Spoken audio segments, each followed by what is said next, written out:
Hello friends, आप सभी का स्वागत है मेरे चैनल पे। तो मैं आज लेकर आ चुकी हूँ आपके लिए महिला बाल विकास का क्वेश्चन सीरीज़। तो चलिए आज का क्वेश्चन सीरीज़ शुरू करते हैं और देखते हैं क्या क्या क्वेश्चन आज आए हुए हैं। तो चलिए,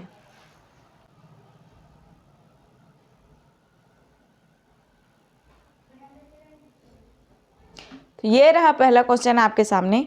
वन स्टॉप सेंटर सखी छत्तीसगढ़ के समस्त जिलों में कब से लागू की गई है? पहला है 16 जुलाई 2015, दूसरा 10 मार्च 2017, तीसरा 8 मार्च 2016, चौथा 11 जुलाई 2014।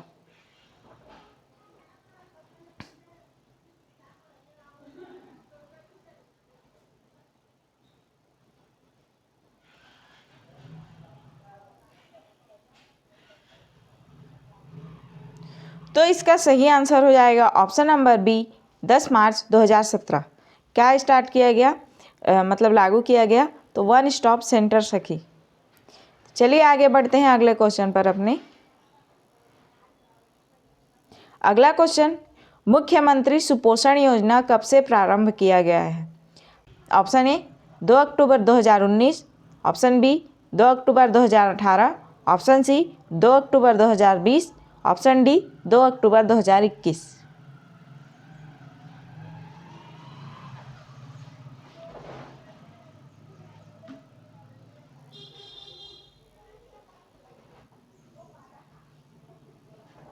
तो इसका सही आंसर हो जाएगा ऑप्शन नंबर ए 2 अक्टूबर 2019 को। आगे बढ़ते हैं। क्या स्टार्ट किया गया? तो मुख्यमंत्री सुपोषण योजना स्टार्ट करा गया था। अगला क्वेश्चन, पूरक पोषण आहार कार्यक्रम के तहत 6 माह से 3 वर्ष आयु के सामान्य एवं गंभीर कुपोषित बच्चों एवं गर्भवती महिलाओं तथा शिशु महिलाओं को कितने gram ready to eat food प्रदान किया जा रहा है? Option A 100 gram, option B 200 gram, option C 75 gram, option D 250 ग्राम।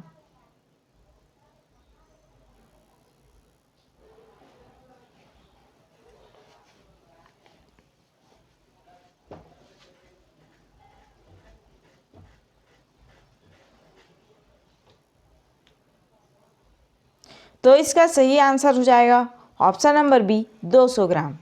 सामान्य गंभीर कुपोषित बच्चे, गर्भवती महिलाओं एवं शिशु महिलाओं को 200 ग्राम रेडी टू ईट फूड प्रदान किया जा रहा है। आगे बढ़ते हैं अगले क्वेश्चन पर। अगला क्वेश्चन, नोनी सुरक्षा योजना अंतर्गत एक परिवार के कितनी बालिका पात्र होगी? पहला केवल एक, दूसरा केवल दो, तीसरा एक बालक के जन्म के बाद जन्मी एक बालिका, चौथा एक बालक के बाद जन्मी 2 बालिका।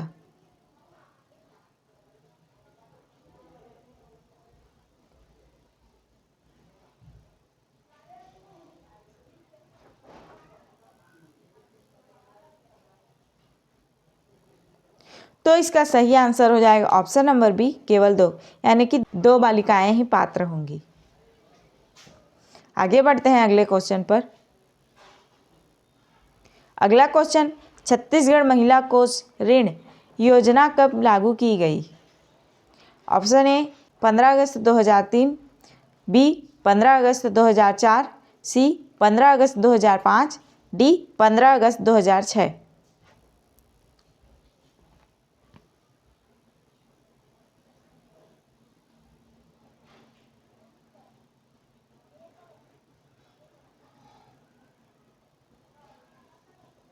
तो इसका सही आंसर हो जाएगा ऑप्शन नंबर ए 15 अगस्त 2003। क्या लागू किया गया? छत्तीसगढ़ महिला कोष ऋण। आगे बढ़ते हैं अगले क्वेश्चन पर। अगला क्वेश्चन, किशोर न्याय बालकों की देखरेख और संरक्षण अधिनियम 2015 के तहत किस धारा में किशोर न्यायिक बोर्ड का गठन का प्रावधान है? ऑप्शन ए धारा 1, बी धारा 4, सी धारा 7, डी धारा 9।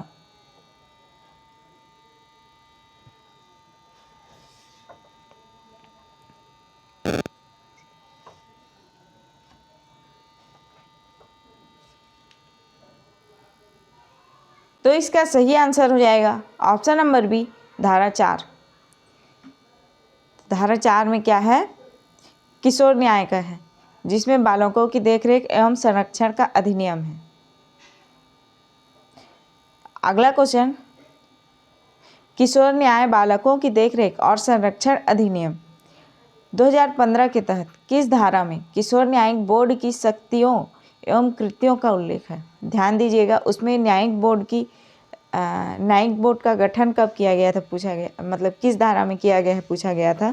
इसमें न्यायिक बोर्ड की शक्तियों एवं कृत्यों को पूछा गया है। तो पहला ऑप्शन है धारा 1, दूसरा धारा 4, तीसरा धारा 7, चौथा धारा 8।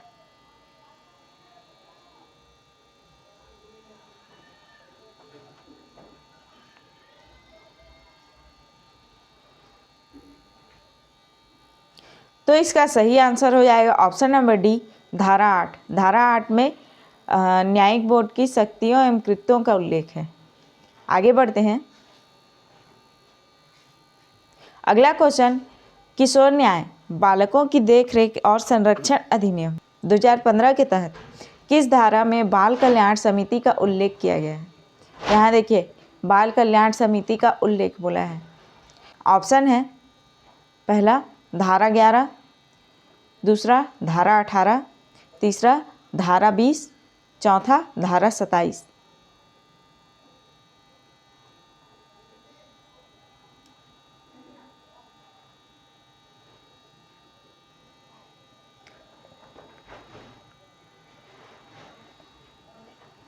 तो इसका सही आंसर हो जाएगा ऑप्शन नंबर डी, धारा 27। धारा 27 में बाल कल्याण समिति का उल्लेख है। आगे बढ़ते हैं अगले क्वेश्चन पर। अगला क्वेश्चन, किशोर न्याय बालकों की देखरेख और संरक्षण अधिनियम 2015 के तहत किस धारा में बालकों का अभ्यर्पण के बारे में उल्लेख है? तो ऑप्शन ए धारा 35, बी धारा 40, सी धारा 45 या डी धारा 46।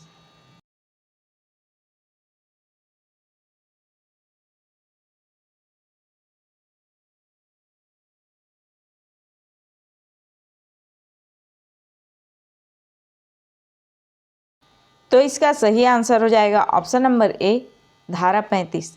धारा 35 में क्या का उल्लेख है? तो बालकों के अभ्यर्पण का उल्लेख है। आगे बढ़ते हैं अगले क्वेश्चन पर। अगला क्वेश्चन, किशोर न्याय बालकों की देखरेख और संरक्षण अधिनियम 2015 के तहत किस धारा में पुनर्वास व समाज में पुनः मिलन की प्रक्रिया है का उल्लेख है? तो ऑप्शन ए है धारा 35, ऑप्शन बी धारा 39, ऑप्शन सी धारा 45, ऑप्शन डी धारा 46।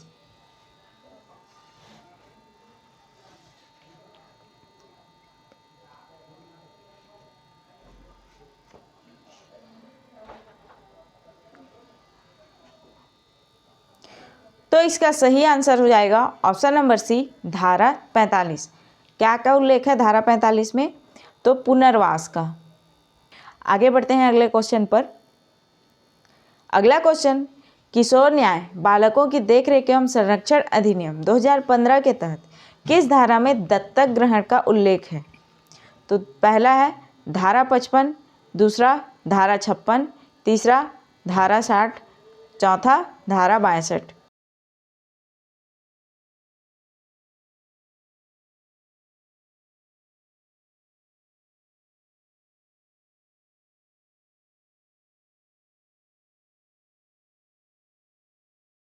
तो इसका सही आंसर हो जाएगा ऑप्शन नंबर बी, धारा 56। धारा 56 में किसका उल्लेख है? इन दत्तक ग्रहण करने का उल्लेख है, इतना याद रखिएगा। आगे बढ़ते हैं। अगला क्वेश्चन, किशोर न्याय बालकों की देखरेख और संरक्षण अधिनियम 2015 के तहत किस धारा में बाल गृह का उल्लेख है? तो पहला है धारा 55, दूसरा धारा 50, तीसरा धारा 60, चौथा धारा 62।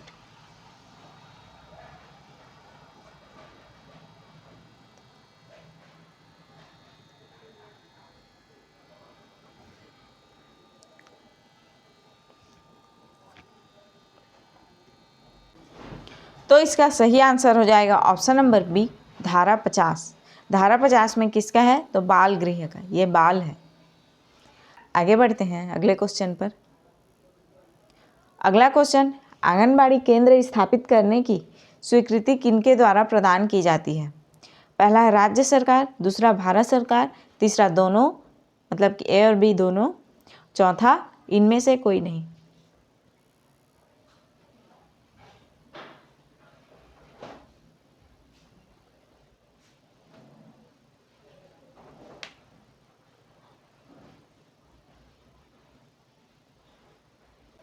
तो इसका सही आंसर हो जाएगा ऑप्शन नंबर बी, भारत सरकार। भारत सरकार आंगनबाड़ी केंद्र खोलने की अनुमति देते हैं। आगे बढ़ते हैं अगले क्वेश्चन पर। अगला क्वेश्चन, आदर्श आंगनबाड़ी की विशेषता है। पहला, केंद्र में हितग्राहियों की उपस्थिति 80 से अधिक हो।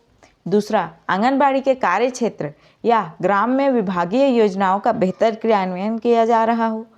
तीसरा, मातृ मृत्यु दर, शिशु मृत्यु दर एवं कुपोषण स्तर कम हो तथा घटते दर पर हो। और चौथा है उपर्युक्त सभी।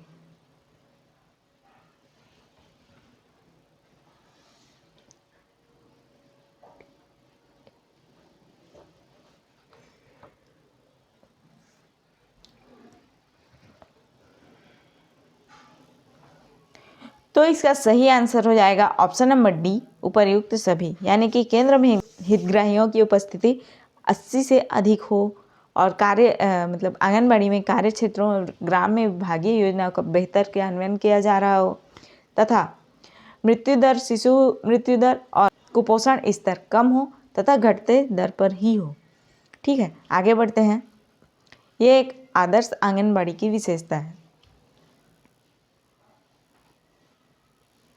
अगला क्वेश्चन, एक आंगनबाड़ी कार्यकर्ता एक वर्ष में कितने दिनों की आकस्मिक अवकाश की पात्रता रखती है? तो पहला है 15 दिन, दूसरा 10 दिन, तीसरा 20 दिन, चौथा 40 दिन।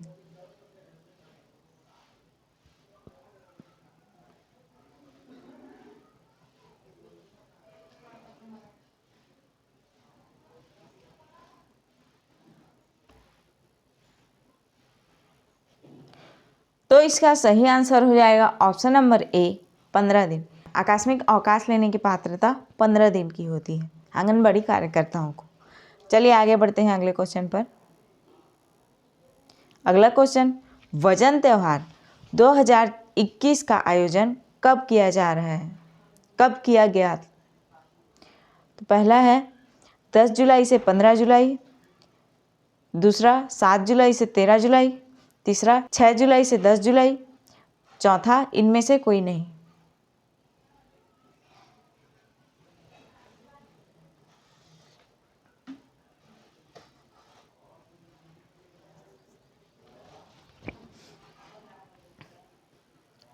तो इसका सही आंसर हो जाएगा ऑप्शन नंबर बी, 7 जुलाई से 13 जुलाई। इस दिन वजन त्योहार 2021 का आयोजन किया गया था। ठीक है, आगे बढ़ते हैं। अगला क्वेश्चन, यदि किसी सांकेतिक भाषा में अरिहंत को BTLLFTA लिखा जाता है तो उसी कोड में ऑनेस्टी को कोड के रूप में कैसे लिखा जाएगा? तो ऑप्शन है आपके पास IQQIZER, B, option B IQQXIZF, option C IQQIXZF, option D IQQIXFZ।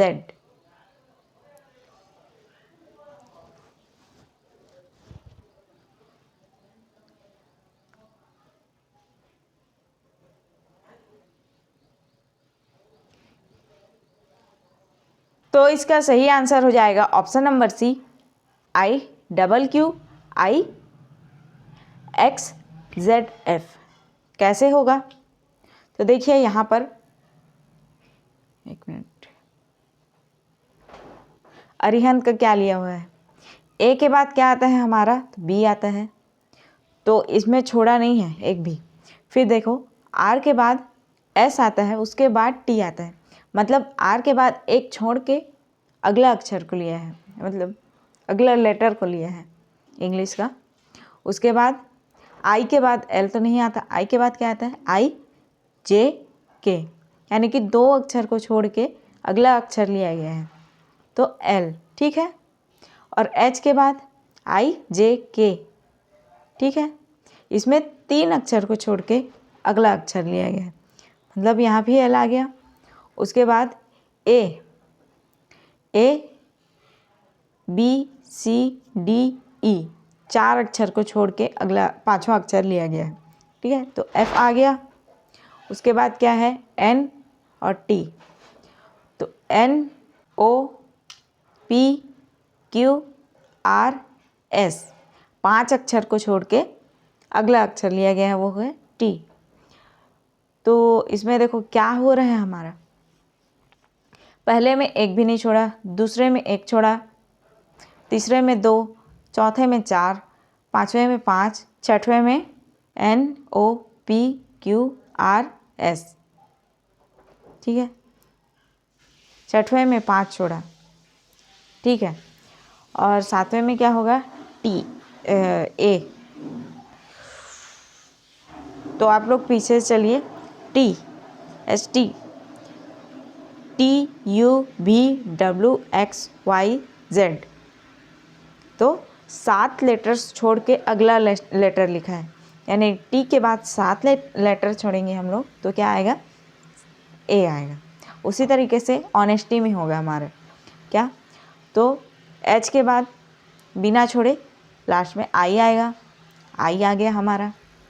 फिर ओ के बाद एक छोड़ के ओ पी क्यू, पी आया, पी को छोड़ देना है, हमको क्या लिखना है, क्यू लिखना है, ठीक है, क्यू आ गया।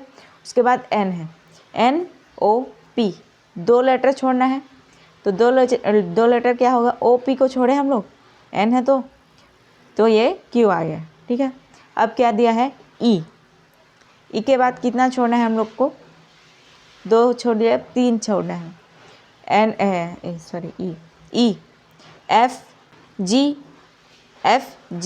एच आई, 3 छोड़े, F G E F G H, तो क्या आ गया हमारे पास, आई आ गया, ठीक है, आई आ गया। फिर एस टी यू भी डब्ल्यू, क्या आ गया अपने पास, एक्स। उसके बाद T W X Y, T W X Y, ठीक है, तो यहाँ पे z आया। एंड f के बाद तो हम लोग पीछे से चलेंगे, तो y z a b c d e गया, 7 लेटर्स छोड़ लिए, तो क्या आएगा, f आएगा। इस तरीके से आप इस रीजनिंग का क्वेश्चन को ऐसे निकाल सकते हो। भले मेरे को समझाने में टाइम लगा, बट आप लोग को देख के वहाँ पे मतलब समझ आ जाएगा, पढ़ोगे तो चलिए इसी के साथ आगे बढ़ते हैं अगले क्वेश्चन पर। अगला क्वेश्चन, प्राचीन भारत का कौन सा स्थान अवंतिका कहलाता था। Option A Vaishali, option B Bundelkhand, option C Malwa, option D इनमें से कोई नहीं।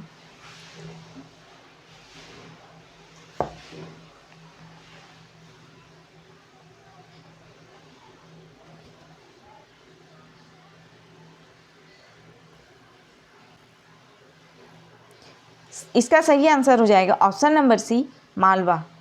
मालवा को क्या कहा जाता था, तो अवंतिका, ठीक है। आगे बढ़ते हैं अगले क्वेश्चन पर। अगला क्वेश्चन है, विषमता को पहचानिए। यहाँ पे आपको नदी दिया है और राज्य दिए हैं, तो उसमें कौन सा गलत है आपको ये पहचानना है। तो पहला है नर्मदा मध्य प्रदेश, दूसरा गंगा उत्तर प्रदेश, तीसरा चिनाब जम्मू कश्मीर, और चौथा कावेरी केरल। या फिर ये समझ लीजिए कहाँ बहता है, ये पूछा गया है।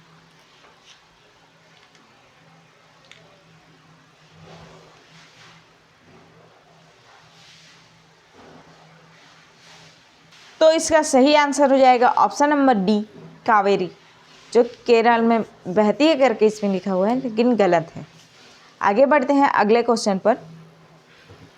अगला क्वेश्चन, निम्नलिखित में से किसकी स्मृति में फिरोज शाह तुगलक ने जौनपुर नगर की स्थापना की थी? पहला है गियासुद्दीन तुगलक, दूसरा गयासुद्दीन बलबन, तीसरा अलाउद्दीन खिलजी, चौथा मोहम्मद बिन तुगलक।